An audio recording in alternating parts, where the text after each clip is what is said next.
دوستو، جیسا کہ آپ احباب کو معلوم ہے کہ کربلا کا جو سانحہ ہے بہت ہی بڑا سانحہ تھا کہ اس کربلا کے میدان کے اندر ہمارے آقا و مولا جناب احمد مجتبیٰ جناب محمد مصطفیٰ صلی اللہ تعالیٰ علیہ وآلہ وسلم کے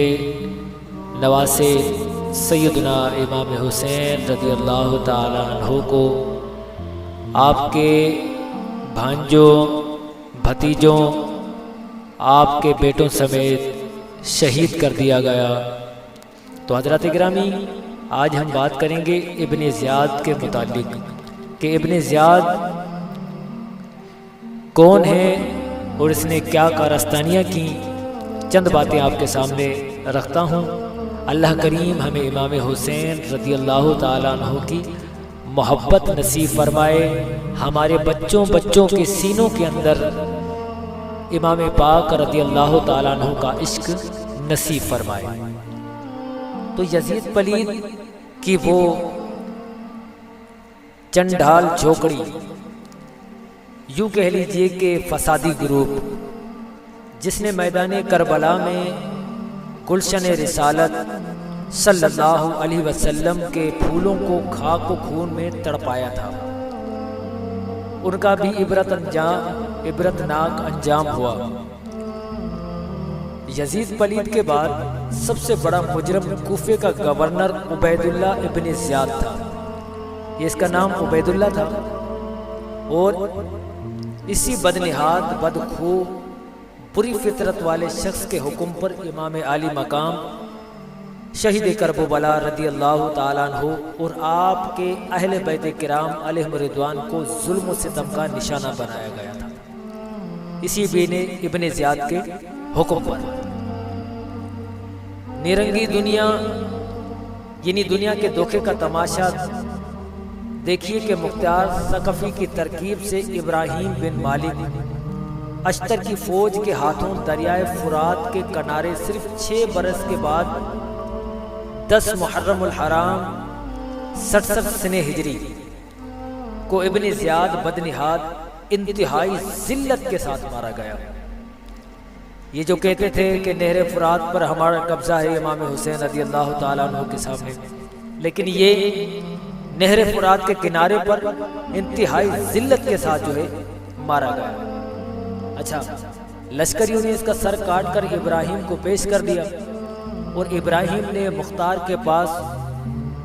کوفہ بھجوا دیا۔ دارالامارت کوفے کا جو کیپٹل ہے، اس کو آراستہ کیا گیا، اور اسی جگہ ابن زیاد بدنہاد نکمے ناپاک کا سر ناپاک رکھا گیا، جہاں 6 برس پہلے 6 سال قبل امام عالی مقام میرے امام حسین رضی اللہ تعالیٰ عنہ کا سر پاک رکھا گیا تھا۔ اس بدنصیب پر رونے والا کوئی نہیں تھا۔ ابن زیاد کی موت پر جشن منایا جا رہا تھا کہ تابع یہ بزرگ ہیں حضرت سیدنا عمارہ بن عمیر رحمت اللہ تعالیٰ علیہ۔ آپ روایت فرماتے ہیں کہ جب عبید اللہ ابن زیاد کا سر پاس جب رکھا گیا، ان کے ساتھیوں کے سروں کے ساتھ لا کر رکھا گیا، تو اچانک گل پڑ گیا، یعنی آواز گونج اٹھی، آ گیا۔ میں نے دیکھا کہ ایک سانپ آ رہا ہے، سب سروں کے بیچ میں سے ہوتا ہوا ابن زیاد کی ناک کے نتھنوں میں داخل ہو گیا۔ تھوڑی دیر بعد ٹھہر کر چلا گیا،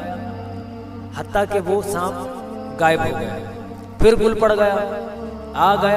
گیا 2 یا 3 بار ایسا ہی ہوا۔ تو یہ ابن زیاد، ابن سعد، شمر، کیس، ابن اشعث، کندی، کھولی،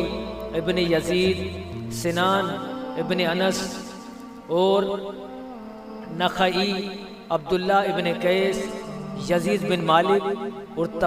باقی تمام اشقیاء، یزید بن مالک اور باقی تمام اشقیاء